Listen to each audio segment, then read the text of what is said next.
Wonderful. Thanks very much, Mayasa, and thank you everybody for the warm welcome to your community. Mayasa and I met at the Simulation Summer School in Durham in July, and this is the group photo. There we both are. And that's when he told me about this project that you have and the community that you're building together. And I have to say, I'm very impressed with the vision for it and the enthusiasm and the energy and the level of organization too. So this is really excellent work, and it's a privilege to be able to contribute in a small way. And as we were just saying before the webinar started officially, it rained almost the entire 10 days of the summer school. We had to reschedule this photo at least twice. So here's a picture of Durham in the sunshine. We're up here in the northeast of England, still some distance from the Scottish border. But yes, rainy weather is a risk up here, but it's a lovely place to live and work. And this is the old part of town, showing the cathedral and the castle behind it, which date from the late 11th century. And many of these buildings, apart from the cathedral, are now part of the university, including the castle. So if you have the chance to visit, you'd be very welcome. I thought I'd just give a quick overview of the projects that I'm working on, in case that sparks other conversations, and also by way of introduction to my talk.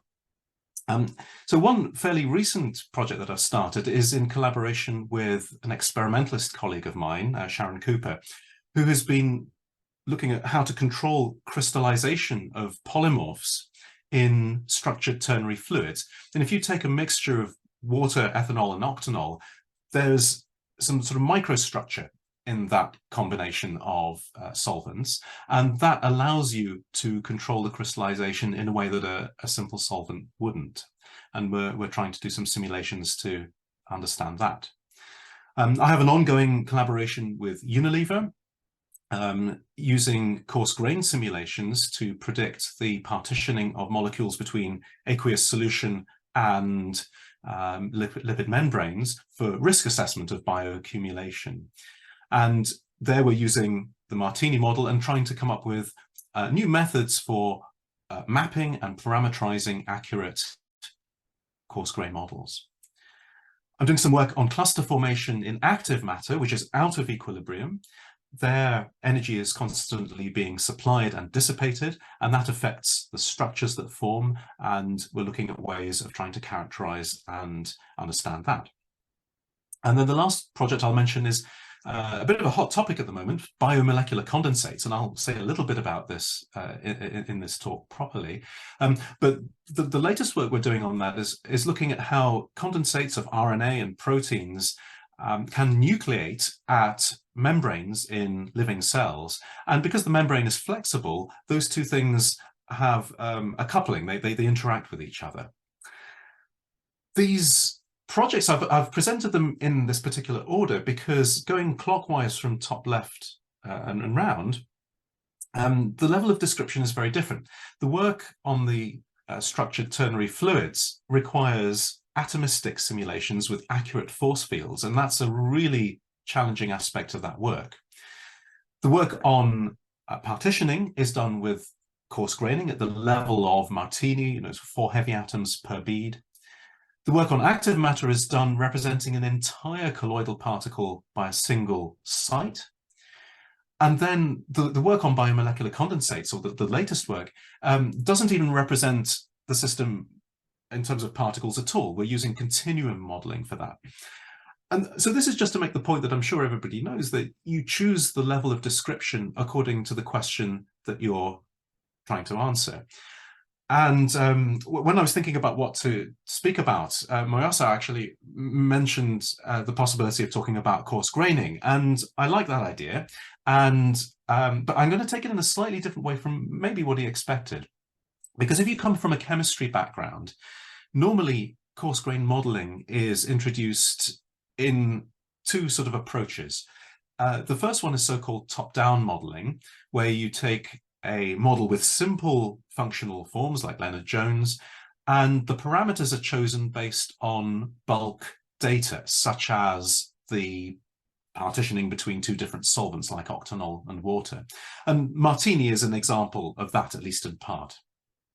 And then there's the bottom-up approach, where the starting point is much more detailed information, for example, a radial distribution function from an atomistic simulation, and you try to come up with a detailed potential that reproduces that structure. And methods that do that include iterative Boltzmann inversion and force matching. But what I'd really like to talk about today are a different sort of coarse-grained model, which you could call highly idealized or even toy models. And here the aim is not to be so much quantitative, although these models sometimes are quantitative, but the idea is to simplify a system down to its essentials only. And that means it might not be quantitative for a particular case, but it allows you to gain general insight and maybe see connections between different systems. The example I often give for this is lattice proteins, like the cartoon here, where a protein is represented as a series of beads, each of which represents an amino acid, on a cubic lattice. And you can see it looks rather artificial, but amazingly, models like that contain enough of the essential physics of a protein chain, of amino acids, that you can make useful general conclusions. And so, for example, things like protein folding have been studied in a general sense using models like that.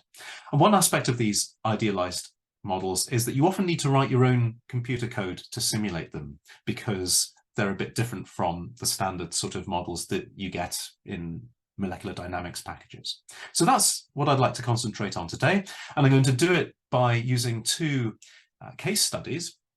One with a sort of materials science application, looking at percolation in mixtures of nanorods.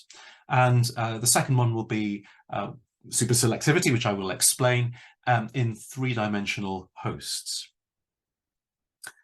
So the first of those, percolation in mixtures of nanorods. And this was work done by actually a master's student of mine a few years back now, Mihail Kotsev, and two of my long-standing collaborators at the University of Eindhoven, Shari Finne and Paul van der Schoot. And let me start by introducing percolation for people who haven't come across that before.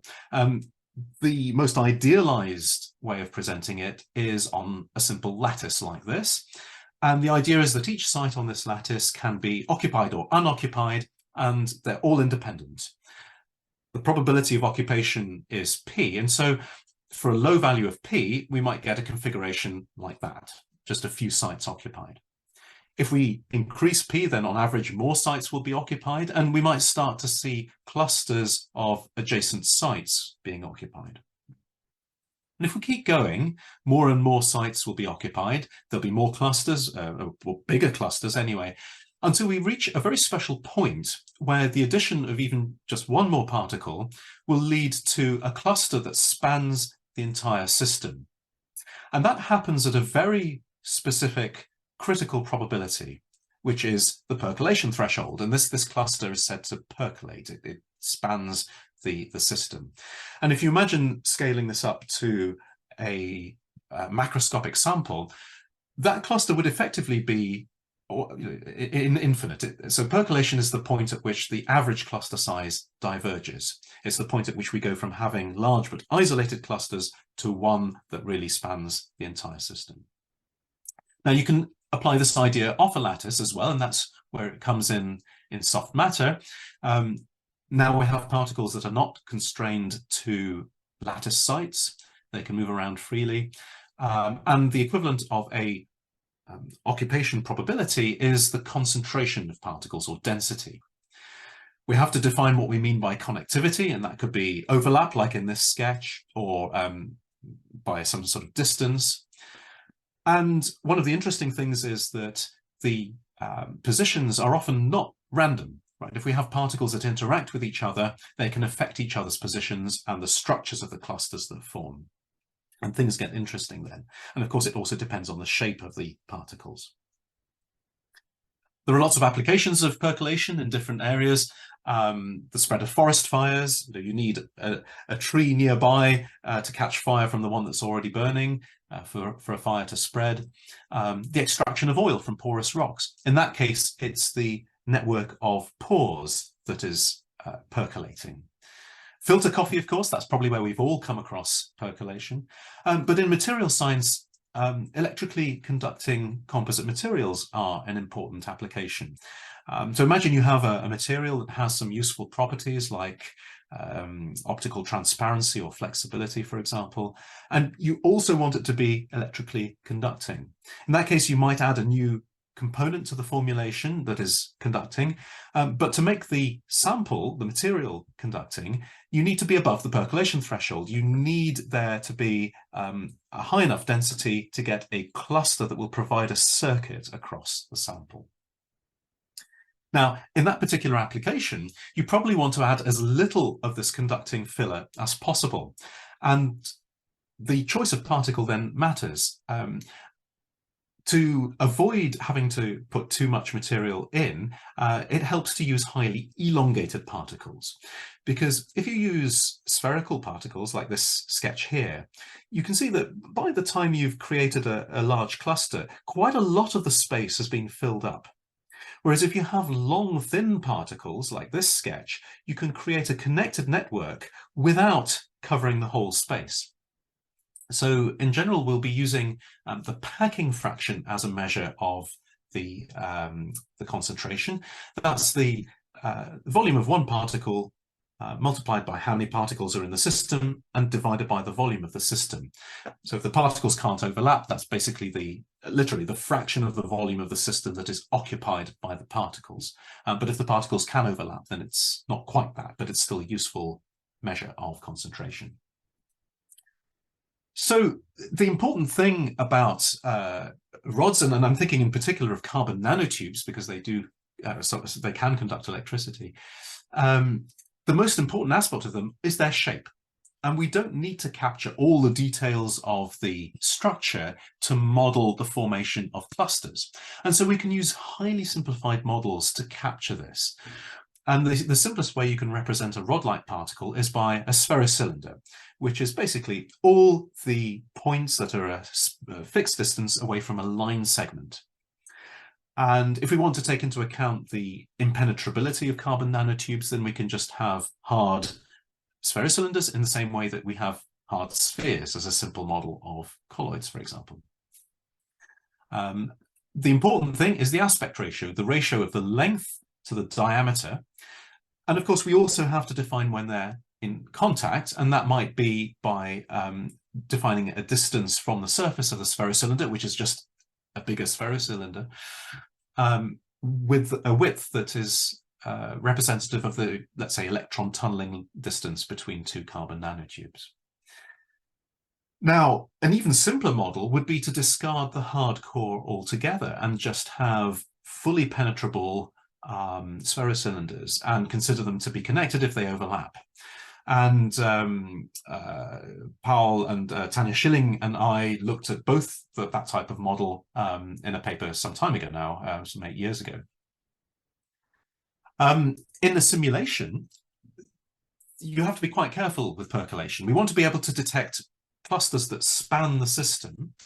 And most simulations, as I'm sure anybody who does molecular dynamics will know, we tend to use periodic boundary conditions. So the cell that we simulate is replicated in all directions. So if I had a cluster like this, which does appear to connect both sides of my simulation cell, when I replicate it in that direction, we find that actually the periodic system is not connected up. And so that is not really representative of a macroscopic cluster. But this cluster, slightly different structure, when replicated, does connect to itself. And so we have to be very careful how we do this cluster analysis and use what's called a wrapping criterion for detecting percolation rather than simply spanning. And this is important because, as we all know, when you do a simulation, you can only simulate a finite number of particles. And one of the effects of that is that any transition that would be sharp becomes blurred.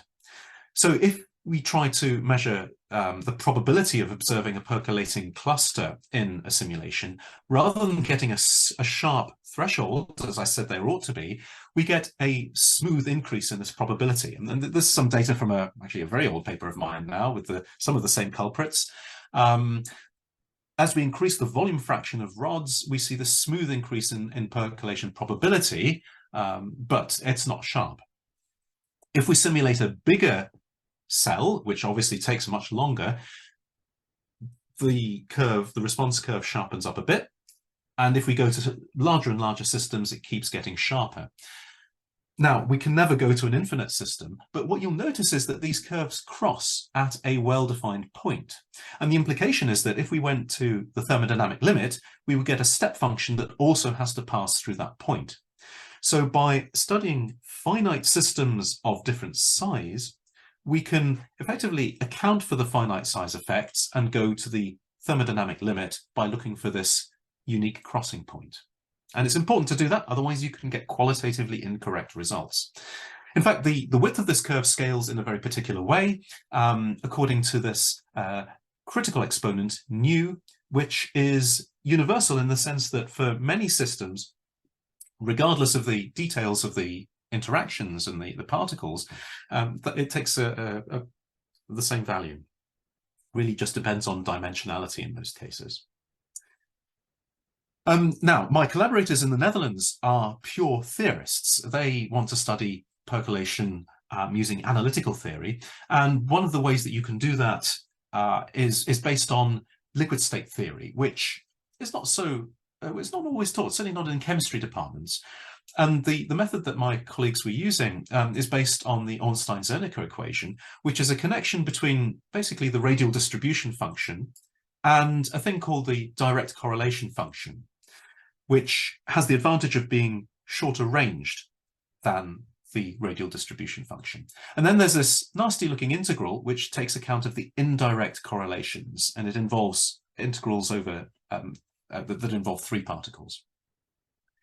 And I'm not going to go into the details of this, and I'm certainly no expert on the analytical theory, but you can apply ideas like this, not just to the structure of a fluid, as in these traditional theories, but to the connectivity of clusters. And you can use theories like this to predict when the average cluster size diverges, which is the signature of percolation. So we're comparing theory, which has to make some approximations. In particular, actually, you need another equation to close this one. This equation introduces a relationship, but it also introduces a new function. So you need another relationship to finish that off. And in this work, Shari and Paul were using the second virial closure, which works well for highly elongated objects. The questions we wanted to ask were the following. In real carbon nanotube samples, you have a mixture of different lengths, and it's hard to get rid of that, so we should try and take it into account. But also, when materials are made with this sort of composite material where you have carbon nanotubes suspended in a background matrix, often the manufacturing process tends at least to partially align the rods. For example, if you flow the material into a mold, that will tend to make the particles, the rods, slightly at least align with the flow. And so we want to see what effect that has on the percolation properties, and in particular, whether it will be the same in all directions anymore. So what we did was to take instead of a continuous distribution of rod lengths, we took two rod lengths, so a mixture of short and long rods.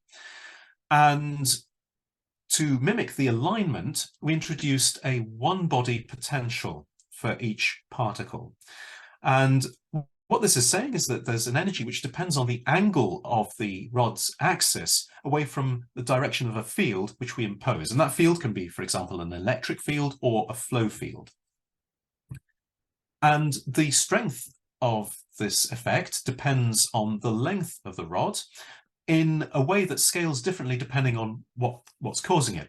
In particular, if we're talking about a flow field, then the coupling of the field to the rod length actually goes as the third power, the cube of the rod length. So this P here would be 3.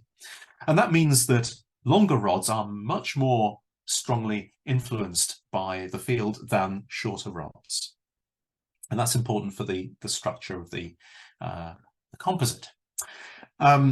There's a control parameter here, K0. Now, if that takes the value 0, then all directions are equally probable, and we get something that looks like this. Here, the rods are colored according to their direction. If K is negative, then it's favorable for rods to align with the field, and we get something like this in the top right. If K is positive, then the rods will tend to align in a plane perpendicular to the field. So that's quite a different effect, less common, but it's possible. So, partly to be amenable to the theory, but also to keep things as simple as possible, we chose an almost embarrassingly simple model for this, consisting of fully penetrable spherocylinders. So they're ideal. They don't interact with each other at all. And that means that they are independent of each other. They are uncorrelated. But it also means that we have to write a dedicated simulation code to simulate them. But it's actually very easy. We can place the positions randomly within the container. The azimuthal angles can be chosen randomly from 0 to 2 pi. And then to get the right distribution in the direction of the field, we can do a very simple Monte Carlo process in the angle of each rod independently. And that's a very easy Monte Carlo simulation to do because there are no barriers, no interactions. It's just a way of sampling the right distribution, which is defined by the Boltzmann factor for the potential here. So what we're going to do is simulate systems of these rods, and real carbon nanotubes have very high aspect ratios, and this is the main challenge. Right? We can generate lots of configurations very easily, but the cluster analysis is computationally expensive because we need large systems to fit in particles that have an aspect ratio of several hundred to 1. So one of the questions we wanted to answer was, will the percolation threshold be the same in all directions? So if you have rods that are aligned in a particular direction on average, will you get connectivity in the direction of the field at the same density as you will laterally, perpendicular to that direction? Now, my intuition said no. I would have expected connectivity to be enhanced in the direction of the field. But theory says that it should be the same in both directions. Now, if you do a simulation at a particular density, you will find that there is a higher probability of seeing percolation in the direction of the field than perpendicular. So that seems to go against what the theory says. But remember what I said about finite size effects. So here's a plot of some results. The percolation probability is a function of volume fraction as we increase the volume fraction. And here is the response in the direction of the field, the open circles. And here's the response in the perpendicular direction. And you can see that at a given density, you're less likely to see percolation perpendicular to the direction of the field than in the direction parallel to it. But if we move to a bigger system, then we see that sharpening up of the probability curves. So going from black to red to green is a box that is this multiple of the length of the rods. And this becomes slower and slower to simulate. But what you can see is that although the open symbols always lie above the closed symbols, this sharpening up process occurs about 2 different points, such that, so 2 different points in probability, but the same value on the volume fraction axis. And so the implication is that in the thermodynamic limit, we would get 2 step functions that both pass through this same packing fraction. And so what's going on is that the rate at which clusters approach the percolation threshold is different in the 2 directions, but the point at which the cluster size diverges is actually the same in both directions. And if you didn't do the proper finite size scaling analysis, you would come to a qualitatively different conclusion. So it was very nice to be able to show, I think for the first time, not only that this result is approached, but actually is accurate to within the statistical uncertainty of the simulations. Now, another thing we can show is that indeed any kind of alignment is detrimental to percolation in the sense that it raises the percolation threshold. And previous studies had suggested that some weak alignment might be a good thing, but we don't think so. Neither our theory nor our simulation would support that claim. So as we either align the particles going to negative K or disalign them in the plane, the percolation threshold rises. And this is a comparison on this plot between theory, the solid line, and simulation, the dashed line, for rods of aspect ratio 400. So think about doing a simulation of rods with that sort of aspect ratio. They're very large systems. And we were rather pleased with this agreement. There's clearly a shift here, but the qualitative behavior with its lopsided changes is accurate. And in fact, the gap, the discrepancy, decreases as we go to higher aspect ratio. The theory works best in the limit of high aspect ratio. And I point out the false origin on this vertical axis. This gap is not as big as it looks. And one of the other surprising results was what happens now if we introduce a mixture. So here's a mixture of long rods with aspect ratio 400 and shorter ones, aspect ratio 200. First of all, look at the red line. That's the percolation threshold for a pure system of long rods, and that's basically the results that I was just showing you. For short rods by themselves, they would percolate at a higher packing fraction, because indeed, one reason for using long rods is it lowers the percolation threshold. And also remember, they will couple less strongly to the field. So the dependence on the field of these short rods is weaker. Now, normally, if you have a mixture of two types of particles, you would perhaps expect the mixture to have properties that are intermediate between the two things you've mixed. But that is not always the case. In particular, in this regime, look at the purple line, the mixture actually percolates at a lower packing fraction than either of the two components that make it up. And so from the point of view of making a composite material, that's a positive thing because, as I said, any kind of alignment raises the percolation threshold. That means you need to put more material in to get a percolating structure. But if you have a mixture of different lengths and the alignment is sufficiently strong, that actually works in your favor. It lowers the percolation threshold. And the theory predicts these crossover points here and here very accurately, but as before, there's just a slight shift. So we were very pleased about that agreement. So what's going on? Well, we've got two populations of rods. We've got the long ones, which are very strongly aligned in a particular direction, and they help to extend the network in that particular direction. And then we've got the population of shorter rods, which are less strongly aligned, and they effectively form lateral links between the longer rods. And when you put them together, there's this sort of cooperative effect that leads to greater connectivity. But you've got to remember that these particles are not interacting with each other. They are ideal particles. It's a very, very simple model. One thing that we can do with the simulations that would be very hard to do in theory or in experiment is look at the structure inside the percolating clusters. And this plot is showing the average alignment, which we can measure using this parameter, which if you've ever looked at liquid crystals, you'll recognize as the nematic order parameter. And we can average this parameter over particles that are in the clusters. And what we find is that the particles in the percolating clusters are on average less strongly aligned. They are more isotropically distributed in their orientation. So look at these solid symbols here compared to the all system average, the open symbols, and similarly with the long species.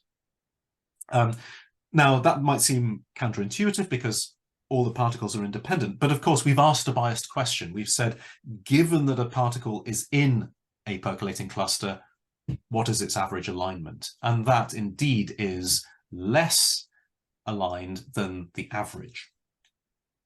So that provides a little bit of insight into how the the clusters form. And it's a unique advantage that simulations really can offer over theory and experiment. Okay, so that's the first case study of a highly idealized model. We found that any alignment or disalignment is detrimental to percolation. It raises the percolation threshold. That's against what some previous studies had concluded. We found that the critical density for connectivity, at least in the thermodynamic limit of large systems, is the same in all directions, and that reinforces a prediction of theory, but had never been shown conclusively in simulations. And we found the surprising result that a mixture can percolate at a lower volume fraction than either of the components that make it up. And from the point of view of this sort of theory-simulation collaboration, we were very pleased with the qualitative agreement of the theory and the simulations, but also the quantitative agreement, especially at these crucial points where there's a crossover in behavior. I made the point that simulations can probe details that theory and even experiment find difficult. And all this is with a very, very simple model that only takes into account the fact that carbon nanotubes have a high aspect ratio. They are long and thin. And that's all you need to get this very rich behavior. So for all the details, that's in this paper here. But let me move on to my second case study, which is a little bit more biological. And this was done with my colleague Halim Kusumatamadja in the physics department in Durham, and our co-supervised student, Andrew Christie, who is part of our Centre for Doctoral Training in Soft Matter and Functional Interfaces, or SOFI for short. So I'll have to explain what superselectivity is, but let me start by talking a little bit about biomolecular condensates. So I mentioned this in my introduction because we're working on this in a different direction at the moment, but this is quite a hot topic in biophysics at the moment, because it's been observed over the last 10 years or so that biomolecules like RNA and proteins can condense in living cells and undergo what's been dubbed liquid-liquid phase separation. It's a bit more like, to be honest, gas-liquid phase separation. If you imagine these molecules in the cytoplasm in a low-density solution, that's a bit like a sort of gas phase, low concentration. But if they aggregate and form a liquid-like droplet, that's like a conventional liquid. And this has been observed in all sorts of different contexts. It can be driven by a number of different types of interactions between the molecules, including multivalency, by which I mean all these molecules are polymers of some kind. They can have binding sites along their length. For example, certain nucleotide sequences in RNA, or certain binding sites on a protein. But there are also intrinsically disordered regions of proteins which don't have a well-defined folded structure, and those can interact somewhat indiscriminately with each other. The formation of these droplets is often a reversible process. They can form and then dissolve, and they have numerous functions, including the control of the concentration of other species within the cytoplasm. And the pictures I'm showing here are so-called stress granules from this paper here, which form, I think this case was an osmotic shock. If you remove that shock, then these dense regions of condensed macromolecules will disappear again. So it's a response to an external stimulus in this case. So I suppose a simplified physical scientist's view of these things would be something like this. We have nucleic acids, these red lines. We have proteins, which have specific binding sites represented by these blue squares, and intrinsically disordered regions, these green squiggles.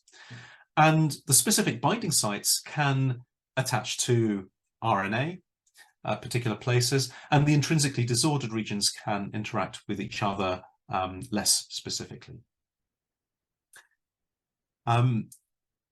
To connect that, so well, we wanted to look at this interesting effect of biomolecular condensates being able to regulate the concentration of other species in the cytoplasm, and a sort of idealized model of that was introduced by Banani et al. In this paper. They called it the client scaffold model. The idea is that the scaffold is one of these condensates, the sort of gray region in my sketch here, and that acts like a sort of porous host into which other molecules, the clients, can enter and be expelled from. And the key thing is that the scaffold is only changing slowly in structure, much more slowly than the diffusion of the client molecules. So we can think of the scaffold as being almost static on the timescale relevant to the clients. And we wanted to ask the question of how that binding-unbinding transition of the clients can be controlled. And can it be a sharp transition, or does it have to be a very smooth transition? And one of the reasons we were thinking about that was other work that we knew about from a little bit earlier from the group of Dan Frenkel and one of his postdocs, Francesco Martinez Vera-Coquer. And this is a term that they dubbed superselectivity. Superselectivity is the sensitive response of binding to the density of receptors for that, whatever particle is binding. And Francesco and Dan looked at this sort of system. This is taken from their paper. Imagine the surface here, which I've sketched myself here in cross-section, which has receptors embedded on it, these red spots. And then you take some colloidal particles that have ligands attached to them. Now, if each colloid only has one ligand, it is monovalent. It can only attach at one point. And if you increase the surface density of receptors, the binding sites, these red spots, then, as you might expect, the average density of bound colloids will increase somewhat. So there are more green circles here than there are on the left. But what Francesco and Dan found was that if you make the colloidal particles multivalent by having many weakly binding receptors attached to them, then the transition is much sharper. So if you increase the density of receptors on the surface, there is a sudden point at which many more colloidal particles will bind to it. And one of the reasons for that is that the multivalent species has a large number of ways that it can be bound. Right? Any combination of these many weak ligands basically counts, and that comes along with a favorable entropy. And you can see this in the binding response. So this is a plot of the binding probability versus the density of receptors on the surface. And if you take the monovalent case, the green line rises very gradually with receptor density. If you make the binding just stronger or drop the temperature, all that does is to shift the response to lower densities, but it's still very broad.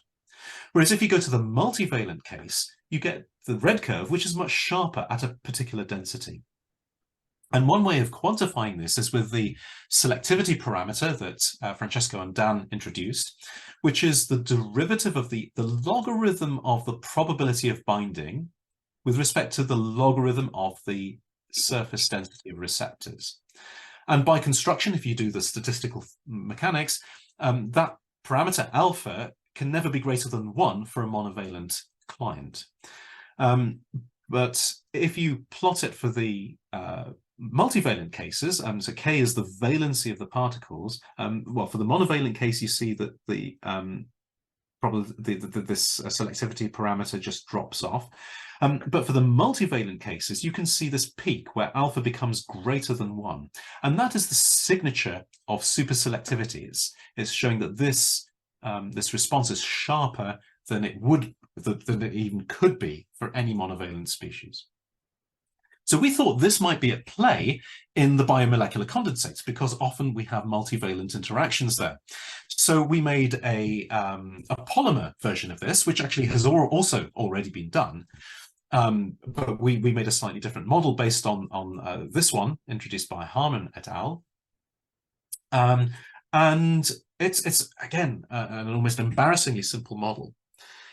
We represent polymers on a lattice, so these turquoise binding sites, which are analogous to the ligands in the decorated colloid. Those move discretely on the sites of a cubic lattice. You have to imagine this in 3 dimensions. This black thing is a surface. And they're tethered together by linkers, which are not represented explicitly, but they have a maximum length. So these 2 beads are joined together and cannot get further than a specified length apart. And the valency now is just the number of beads that are joined together. So this could represent, for example, a strand of RNA or a protein with a repeat binding site on it. So we have to code up this rather unusual model. The Monte Carlo moves involve bead displacement, regrowth of the chain, bond formation and breaking. Yes, one crucial point is that each bead can only make at most 1 bond with a binding site. And if we simulate that model, then we get superselectivity. If you look at the blue and the orange curves, these are the responses of individual beads not tethered to each other. That's very gradual as a function of the density of surface receptors. But if we go to a decavalent chain, so a chain of 10 particles with either linker length 2 or linker length 5 lattice units, then we get this much sharper rise. So that seems to do what we expect. And there's a sharp superselective response for multivalent polymers, but not for the individual monomers. So we thought, well, let's just put that into 3 dimensions to represent a biomolecular condensate. So we made the following model. Here's our cartoon of a biomolecular condensate. The red things are the biopolymers that make the scaffold, and the blue things, or turquoise things, are the clients now. So our simulation consisted of a sort of cuboidal box with scattered binding sites, the red things, and then we simulate the chains, which can enter the condensate region or be in the cytoplasm, this sort of empty region outside. And what we found when we did that was no superselectivity. We just saw a very simple ordinary response, ordinary binding response. This is that selectivity parameter alpha, and you can see that for a client of 10 binding sites with a whole range of different binding strengths, ranging from 4 times the thermal energy to some tiny fraction of it, alpha is never greater than 1. It just drops off from 1 to 0. So why do we have this difference going from 2 dimensions to 3 dimensions? Why has superselectivity been lost in this 3-dimensional host? And the reason that we eventually worked out is that we have to take into account that there are other things in the biomolecular condensate. They're actually quite dense. There are other species there that are just taking up space, even though they don't interact in a binding sense with the client molecules. So we modified our simple model to take into account these crowding agents, as we call them. So now we've got the red chains, which are the scaffold. We've got the blue chains, which are the client. And we've got the orange things, which are just crowders of other molecules that are just taking up space. And in our simulation, that just takes place by filling up some of the lattice sites with blocks that simply prevent other beads from accessing them. And then we recover superselectivity. So this is a plot of the binding probability versus receptor density. The monovalent case is this green line here, this very smooth increase. The decavalent chain without crowders is this red one. You can see it's slightly sharper than the green one, but not very sharp. And then when we put the crowders in with a sufficient density, the chain responds like this, the blue curve, a very sharp transition around here. And here's the selectivity parameter. You can see for the monovalent client, it drops off. For the decavalent client without the crowders, it drops off. But with the crowding agents, it does have a peak, and quite a substantial one. And the reason for this is that the crowders reduce the conformational entropy of the polymer. So in order for the polymer to come out of the cytoplasm, where it can move around freely and it can explore all its configurations, to bind in this very dense area, it has to sacrifice not only some translational entropy, but also its configurational entropy, because it can't change its shape so easily because a lot of the space is blocked up. But that entropic penalty only has to be paid once. Once the system is bound, then it can regain free energy by both from the energetic interactions by binding multiple sites weakly, but also from the combinatorial entropy of different combinations of binding sites through its multivalency. And so that's the thing we'd missed. And on a surface, that also happens because the surface constrains the conformations of the polymer just by being impenetrable. So here's a set of results in a bit more detail. This is a bit of a complicated plot, but looking at the decavalent chain of 10 particles compared to 10 independent particles that are not connected to each other. And this is the probability of being bound by a particular number of beads. So the unbound case are these blue lines, and if we look at the chain, that's the solid one, there is some cooperativity here. You can see it's slightly in advance of the independent particles. But look at the green curve. This is the probability of being bound by exactly one bead. And the solid line here, without Crowders, rises and then falls off. But if I now introduce the Crowders, you can see that that solid green line has been completely killed because the energetic gain of binding by one bead on this chain of 10 particles is not repaid by the weak energetic gain. You have to go to more bound beads to gain both the entropy of the combinatorics of the binding and the binding energy itself. And the effect of the Crowders, then you can see in the probability of being bound at all, which is the turquoise curve, that occurs over a much wider range here. You look at the rise of that curve without Crowders compared to the case with the Crowders. And that's the transition has been sharpened up. And so we're proposing that this could be a mechanism by which the biomolecular condensates regulate the composition of the cytoplasm. This is my last results plot, just to show that we can think of this in terms of free energy. These are free energy curves as a function of the number of bound beads. The dashed red lines are in the case of no crowding agents, and you can see that eventually a minimum does arise if we if we increase the density of receptors. As we get down here, there's a shallow minimum relative to the unbound case. But when we have Crowders, we get this barrier. It's unfavorable to bind by just a small number of beads, and we have to get all the way over here before the free energy becomes lower than the unbound case. And so this basically concentrates the binding transition into a narrower region. Okay, so a quick summary of that project then. We can see a sharp binding-unbinding transition in 3D porous hosts due to the multivalency of the polymers, but that effect is strongly controlled by the density of crowding agents, which just have excluded volume. And the initial entropic penalty for binding is both the loss of translational entropy and the loss of conformational entropy of the chain. And I've shown you particular cases here, but the effect is robust with respect to all sorts of parameters in the model. For example, the number of binding sites, the client valency, the length of the linkers, and also the details of the binding model.